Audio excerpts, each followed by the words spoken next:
Q&A 논술 방식에 대해서 이제 제가 설명을 드릴 텐데, 자, 아까 저희가 이야기했어요. 문해력이 정말 중요한데, 문해력이라고 하는 것이 다양한 책을 읽어야 한다. 그리고 한 권에 문해력을 확 기를 수 있는 절대적 방법은 없다. 와 같은 맥락으로 여기를 보시면, 이건 초등학교 연간 프로그램이거든요. 오른쪽으로 한번 더 보실게요. 여기 보면 저희가 테마가 이렇게 있어요. 과학, 사회, 문학, 이런 식으로 테마가 있고, 이 테마에 맞는 한 달의 책을 일주일에 한 권의 책을 읽고 그 책에 대해서 워크북을 풀고 그 다음에 마지막에 글쓰기를 하는 형식으로 되어 있고요. 그래서 여기 2023년 3월 초등 선정 도서예요. 각 일주일에 한 권의 책을 테마별로 이렇게 읽게 됩니다.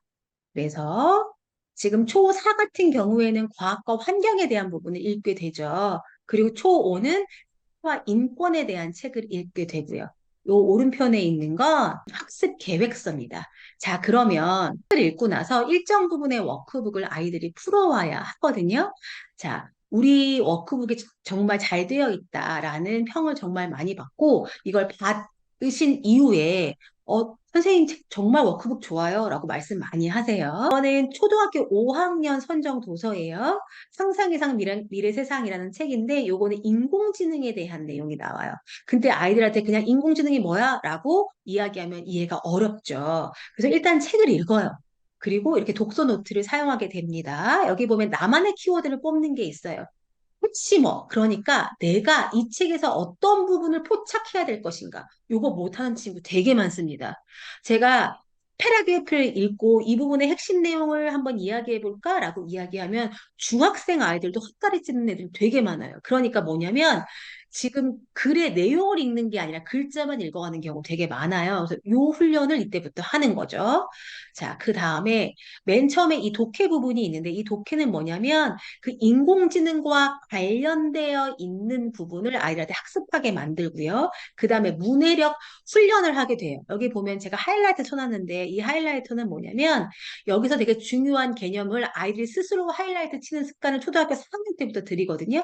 그래서 아이들 스스로 새로운 용어에 하이라이트 치고 그 다음에 중심, 이 글감의 중심 내용을 찾아서 하이라이트를 치는 걸 숙제로 내주거든요. 그래서 그렇게 글감을 읽고 나서 이 글을 정확하게 해석했는지에 대한 문제를 첫 번째 독해로 하게 되고요. 그 다음에 어휘 상당히 중요하죠. 정밀어를 사용하는 기본이잖아요. 그래서 책에 나와 있는 어휘를 다시 한번 점검합니다. 그리고 그 다음에 한자성어를 우리가 보게 되는데, 선생님, 지금 우리 아이들 한자성어 왜 필요하나요? 라고 말씀하시는 분들이 있는데, 한자성어가 사실 정밀어예요.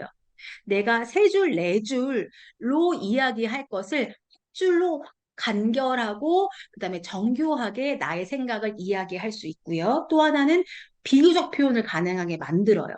책 속에 있는 글감을 한자성어와 연결하는 훈련을 하게 됩니다.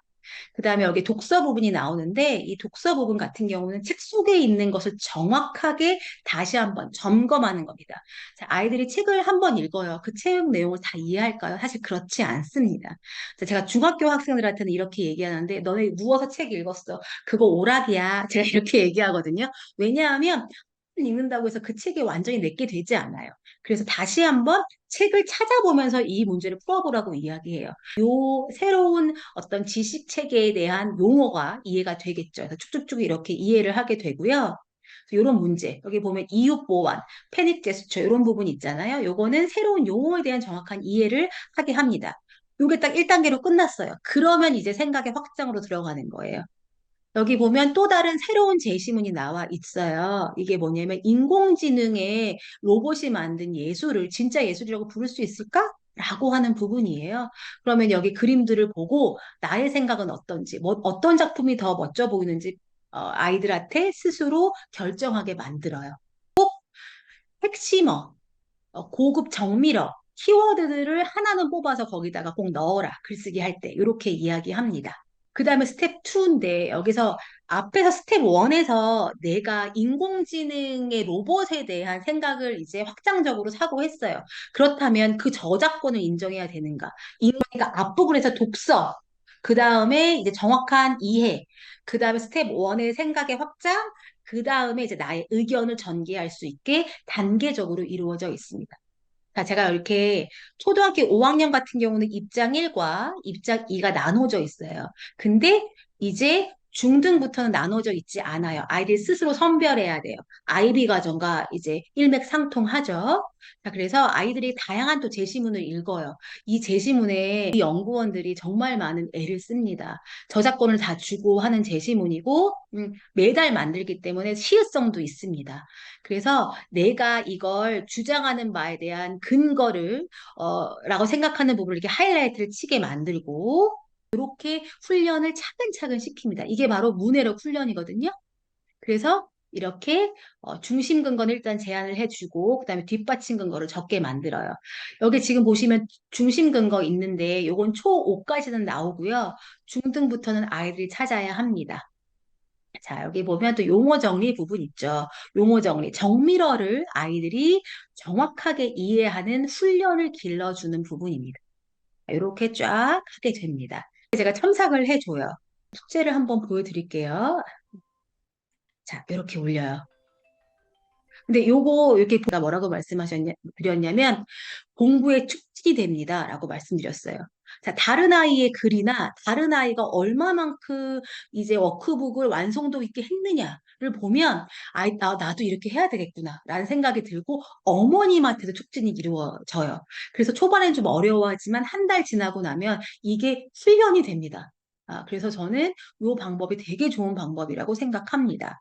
아마 여기서 중등 어머님들도 계셔서 중등은 어떻게 할까 궁금하실 거예요. 이건 중등인데 여기 초리 학교에 다니는 아이인데 제가 이 아이가 글을 너무 예쁘게 잘 써가지고 옆에 있었으면 너 내가 머리를 막 흑 틀어놨을 거야 라고 이야기했었을 텐데 여기 보시면 지금 이 아이가 심리학 책을 읽었어요. 그리고 나서 조건이 세 가지가 있었어요. 하나는 뭐였냐면 심리학 용어를 설명하는 거. 두 가지 심리학 용어를 무조건 사용해야 한다는 거. 그 다음에 또 하나는 이 심리학 용어를 설명할 때 일상생활에서 있을 법한 사례를 어디 도입 부분에 넣어야 된다는 거. 세 번째는 이 심리학 용어를 설명할 때 설명, 뭐 정의, 예시, 비교, 대조 요런 것들을 사용해야 한다는 거예요. 이 친구가 저한테 거의 한 7개월 정도 배웠거든요. 글쓰기가 정말 일치월장했습니다. 너무 잘했어요. 저기 보면 첫 번째에 정밀어가 되게 중요하다고 얘기했잖아요. 제가 세 번째 줄에 하지만 결코 방관자라고 해서 멍청하다는 것은 아니다. 의견이 분분한 내용이잖아요. 그래서 제가 이렇게 얘기해줘. 어, 표현 삭제하거나 표현 수정이 필요해. 적확한 단어가 쓰이지 않았어. 이렇게 바꿔줘야 돼. 그렇다면 방관자를 비인간적이고 비인간적이라고 비난할 수만은 없다. 이는 개인의 양심의 문제가 아니라 상황의 문제일 수도 있다. 뭐 이렇게 바꿔줘야 된다. 적확한 언어를 사용해야 된다라고 이야기를 해주죠. 여기 보시면 너무 잘했어요. 정의, 예시, 비교, 대조 다 사용했고, 그 다음에 제가 네모칸으로 해놓은 거, 동조와 사회적 촉진이라고 하는 심리 용어를 설명했어요. 그리고 첫 번째 패러그래피에는 이제 사례를 사용했어요. 그리고 제가 굿이라고 적어 놓은 건 이 사회적 촉진의 다층적인, 그러니까 두 가지 긍정적인 부분과 부정적인 부분을 사고에서 이렇게 글로 담아냈어요.